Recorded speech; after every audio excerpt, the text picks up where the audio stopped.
primetime discussions follow a predictable script. But that night on the Gutfeld show, something different was brewing. When Congresswoman Jasmine Crockett walked onto the glossy set in Manhattan Beach, California, it was a Thursday evening just after 8 p.m. The studio lights gleamed, and the audience, mostly conservative regulars, settled in, anticipating a clash. Crockett, a former public defender turned rising political voice, was invited as the liberal counterweight on a segment about criminal justice reform and media credibility. Greg Gutfeld, with his usual smirks and sarcasm, began theatrically flipping through his notes.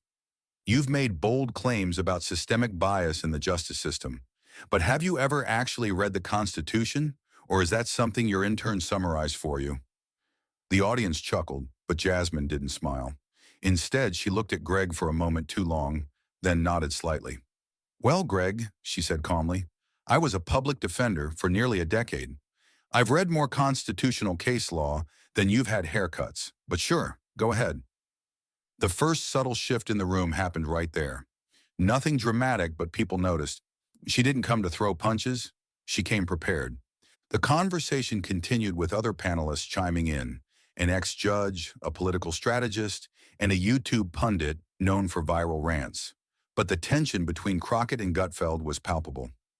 Gutfeld leaned into it, interrupting and mocking her phrasing. At one point, he pulled out a plastic gavel and smacked it against his desk. This is for when you go full lawyer on us, he joked. The crowd laughed louder, but Crockett didn't flinch. Her voice stayed steady even when her points were dismissed mid-sentence. At one point, she leaned toward her mic and said quietly, You don't actually have to talk louder when you're wrong. It doesn't make the argument better. A few chuckles came from the audience, but most waited. Something was building. In the control room, producers whispered into headsets. The camera crew was unusually still.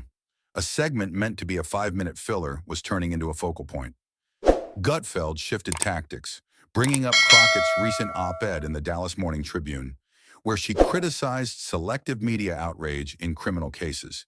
He waved the printed article like a subpoena. So let me get this straight, he said, voice rising.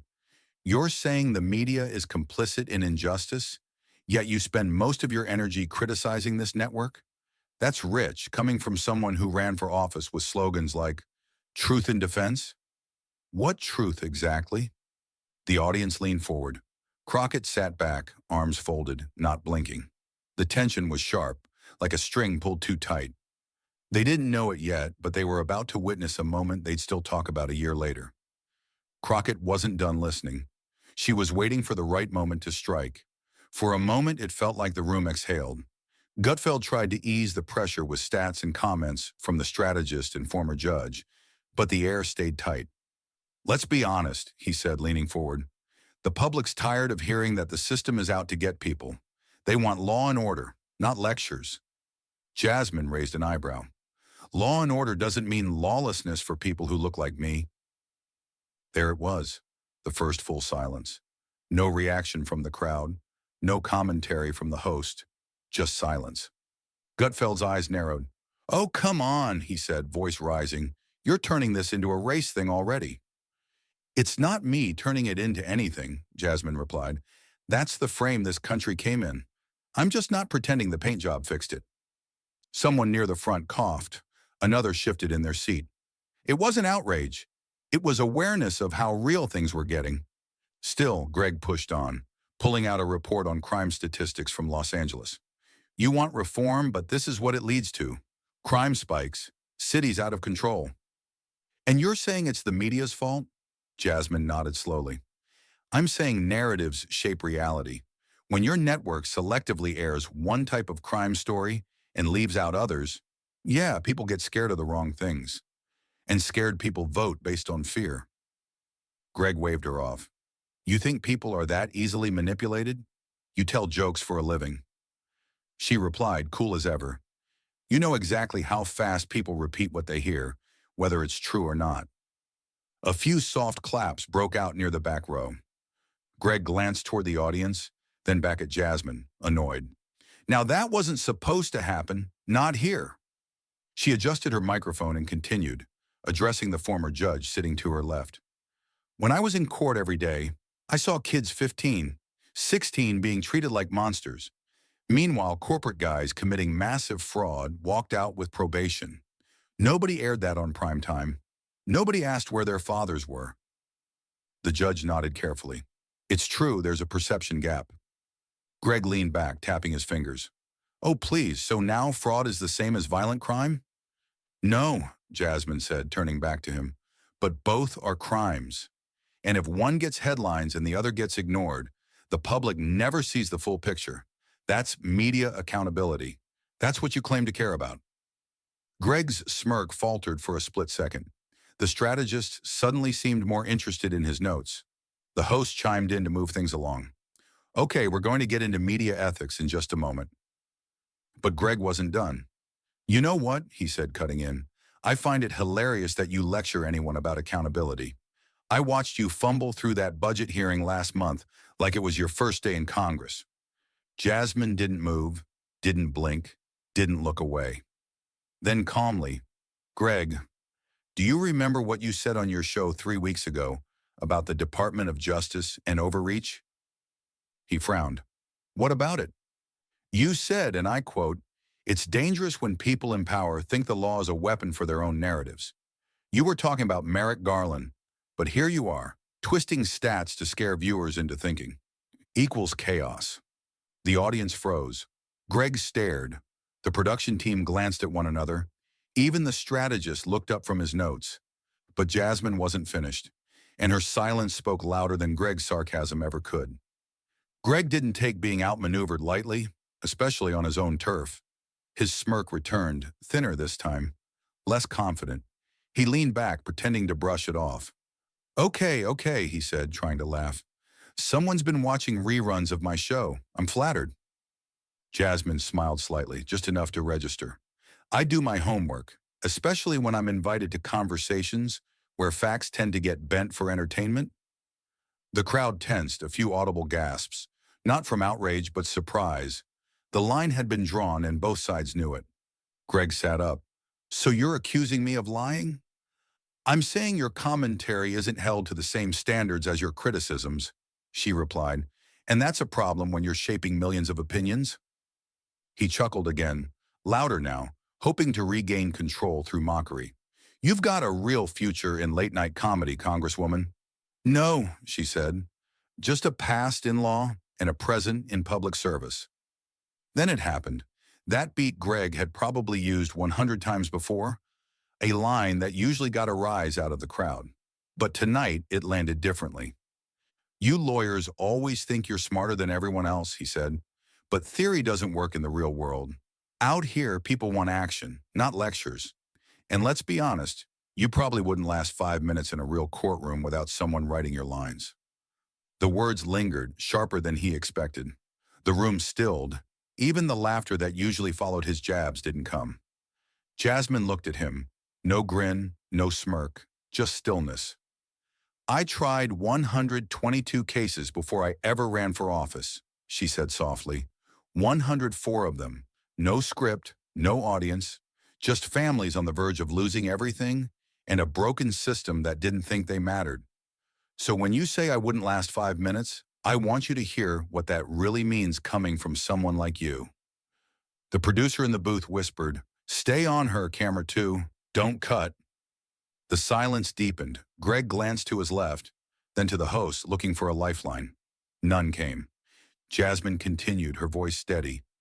You sit at this table and make jokes about systems that destroy real lives. You wear it like armor. Sarcasm, mock humility, cynicism. But what you do isn't neutral.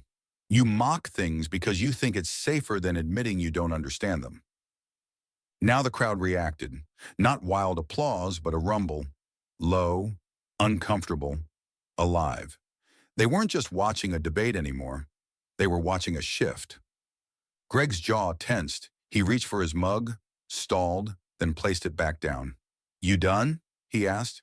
Not yet, Jasmine said, but I will be. She turned to the audience slightly and spoke, not like a politician, but like someone remembering things she'd lived through. There are people sitting in cells right now who were railroaded by bad police reports and lazy court-appointed lawyers, kids thrown into systems that were never meant to help them. You laugh at reform like it's a trend. For some of us, it's survival. You could hear someone in the second row murmur, "Wow." The host finally jumped in, his voice quicker now. All right, we're going to take a short break." The screen flickered, the logo flashed, and they cut to commercial. Backstage, no one spoke at first. The co-hosts stared at the monitors. One crew member whispered, "She just flipped the whole room." But Crockett wasn't trying to win a room. She was holding a mirror up to it. They came back from commercial with a different kind of energy. Not frantic, just charged, like everyone had been holding their breath for too long. Greg sat still, his posture rigid, his usual smirk stretched too tight. He wasn't used to being cornered without a punchline to dig himself out. Jasmine, on the other hand, didn't adjust her tone or expression. She came back on air with the same calm, the same presence, like she hadn't even noticed the storm she just set off. The host tried to smooth things over. "Well, we're back, and that was quite the first half. Let's pivot a little.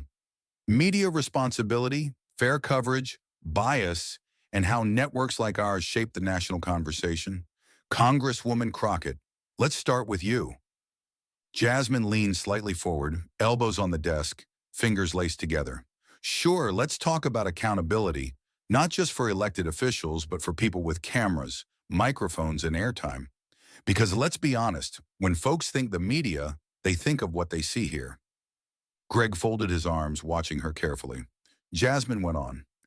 "It's not that the media tells outright lies, it's that it chooses which truths to magnify and which to ignore. It's framing, it's silence.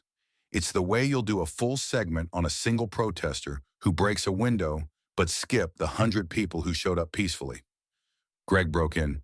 "Oh, come on, you're blaming us for that." "I'm saying you've built a reputation off it," Jasmine said.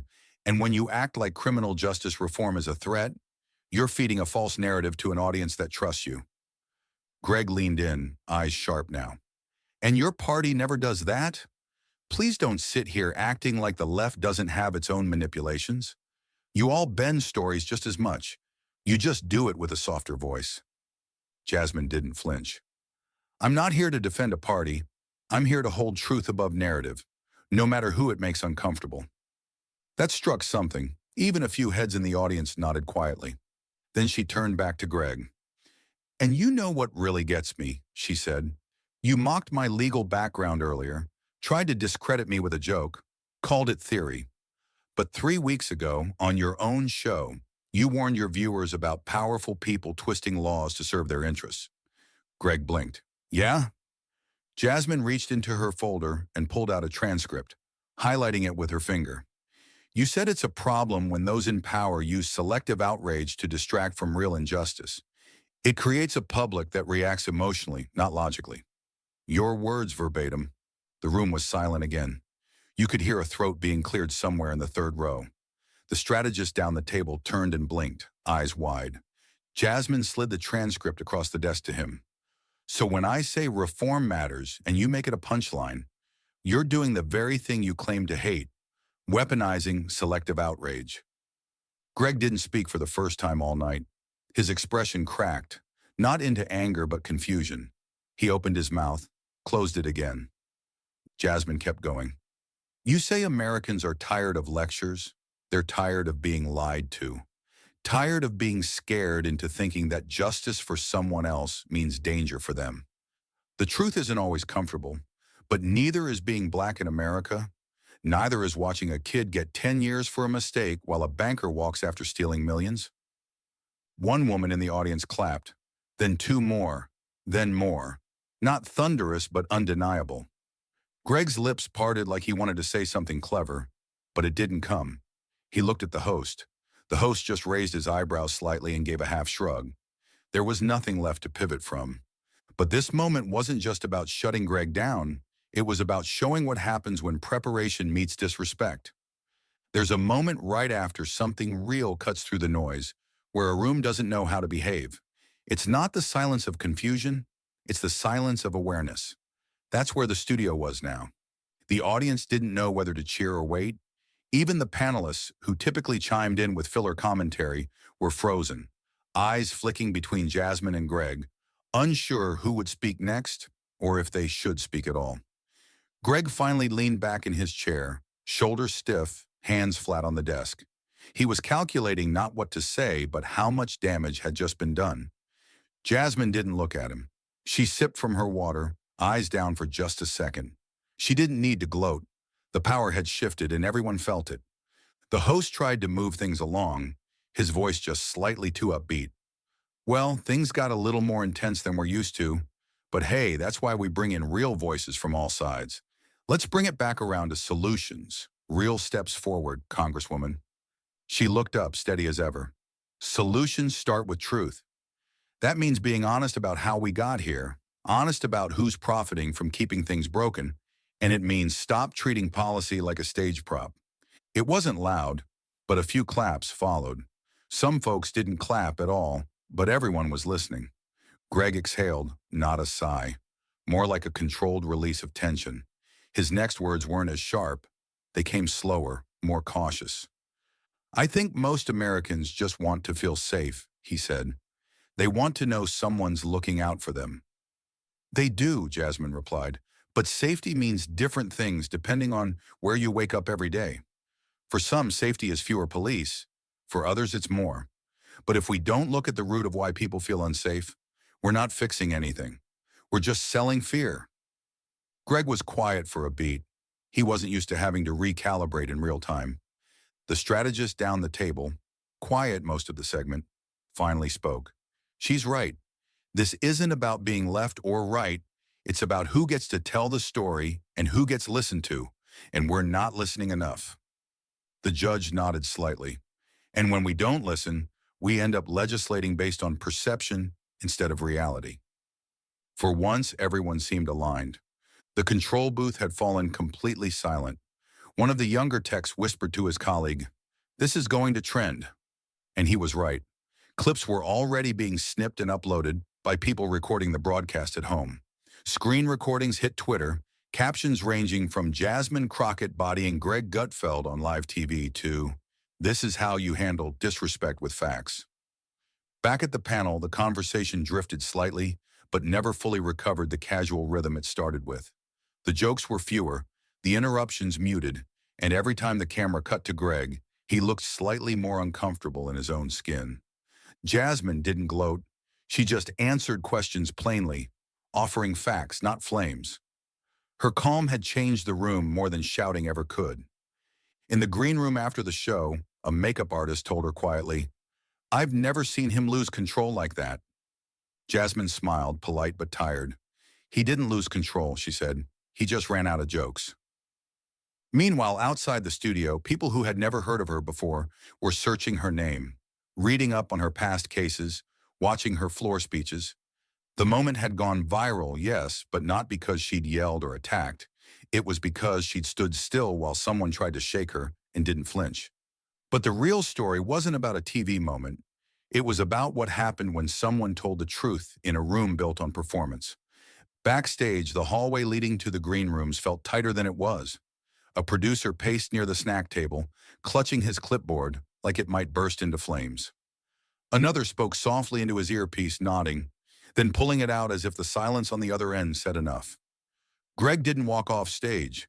He marched sharp steps, no eye contact, straight past the staffer holding his notes. A door slammed behind him.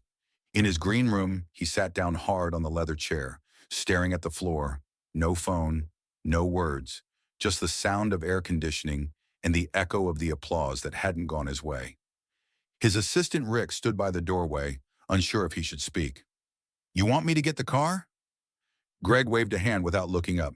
"Give me 5. Down the hall, Jasmine sat quietly, still mic'd up. She was scrolling through her phone, but not distracted, just grounded. A production assistant offered her a water bottle. She accepted it with a thank you and asked if the makeup team needed her for post-show shots. They didn't. "I'm good to head out," she said, "unless someone needs me to redo a segment I apparently hijacked." The PA smiled awkwardly.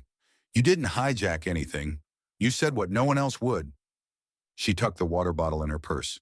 That's usually when people get uninvited back. But in the control booth, it was a different conversation. One executive producer watching replays leaned in and said to the others, "That was the most honest 6 minutes we've aired all month." "We're not cutting it," the others agreed. Ratings were already spiking on social media. Hashtags with Jasmine's name had hit trending lists.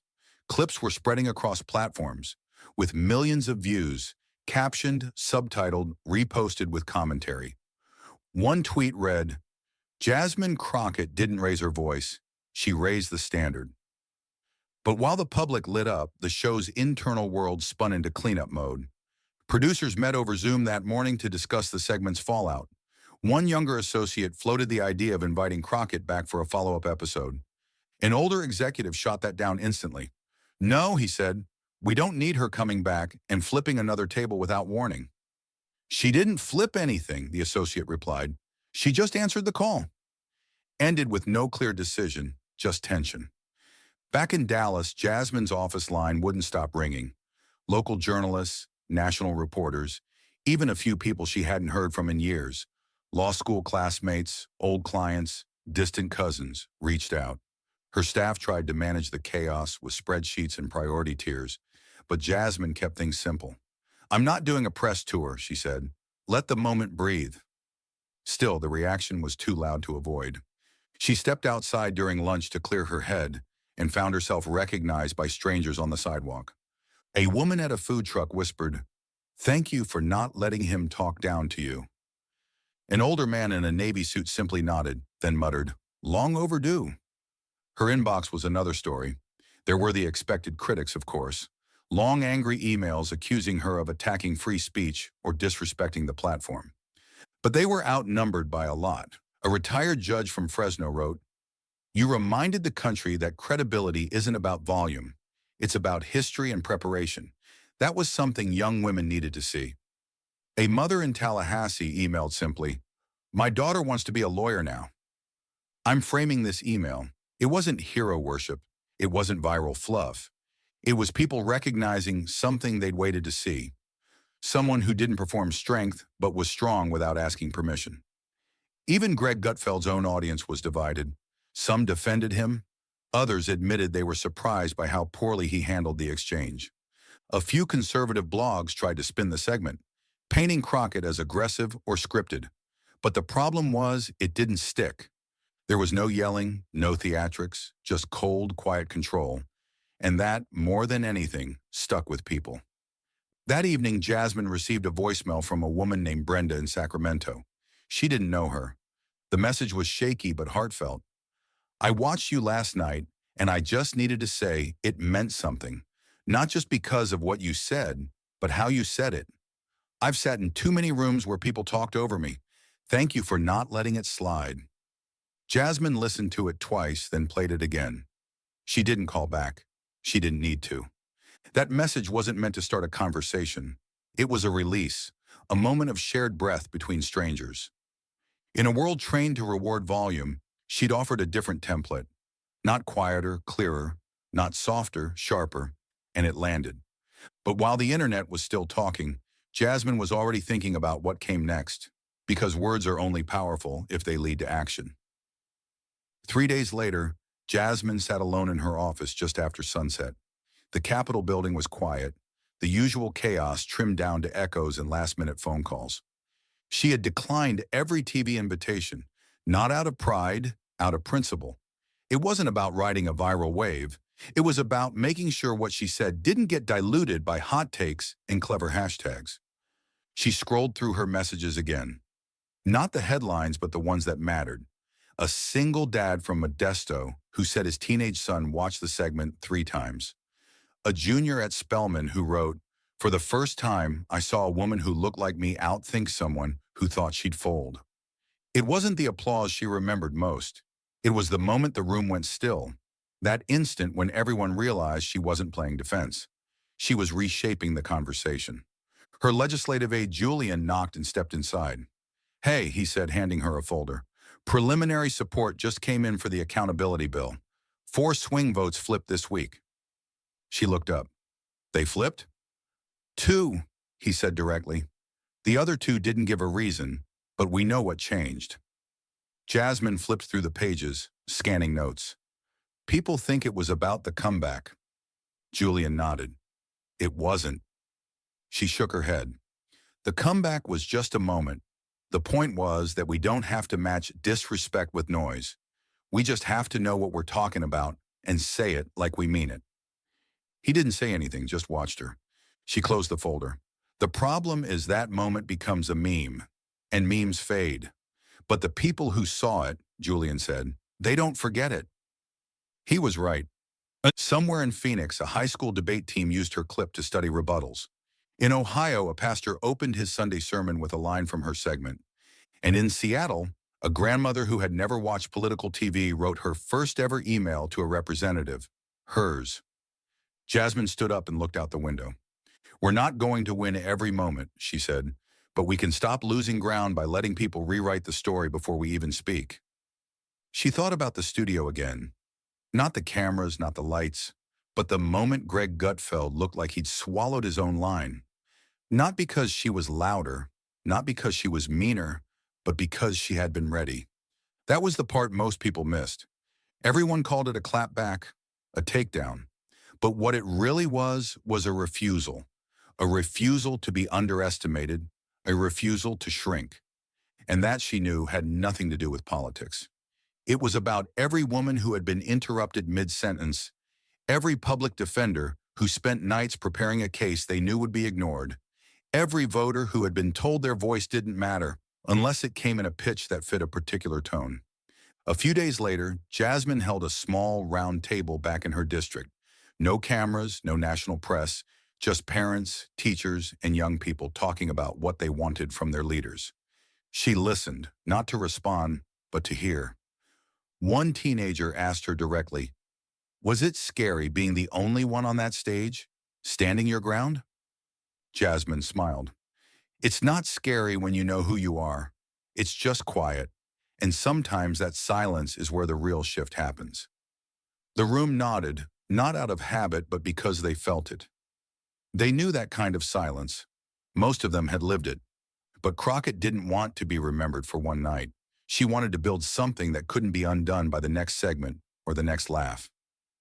A week after the segment aired, Jasmine posted a video on her personal account. No production team, no press release, just her in a plain navy blouse seated at her kitchen table, the evening light casting soft shadows across the walls. It wasn't about recreating the moment, it was about settling it. She looked into the camera and took a breath before she spoke. "I've been quiet the past few days," she began. "Not because I didn't have something to say, but because too many of us are trained to react, to respond fast, loud, and I didn't want to add to the noise." Her voice was steady, familiar, the kind of voice that didn't rise for attention, but held it anyway. "What happened on that show," she continued, "wasn't planned. It wasn't a strategy. I wasn't trying to go viral. I was trying to be clear, to make space for truth in a room that treats truth like a game." She paused, folded her hands. "I've spent a lot of time in courtrooms where people's futures came down to who could stay calm when they weren't being heard. That's what I was thinking about. Not the cameras, not the clapbacks, just what would have happened if I stayed quiet just to keep the peace."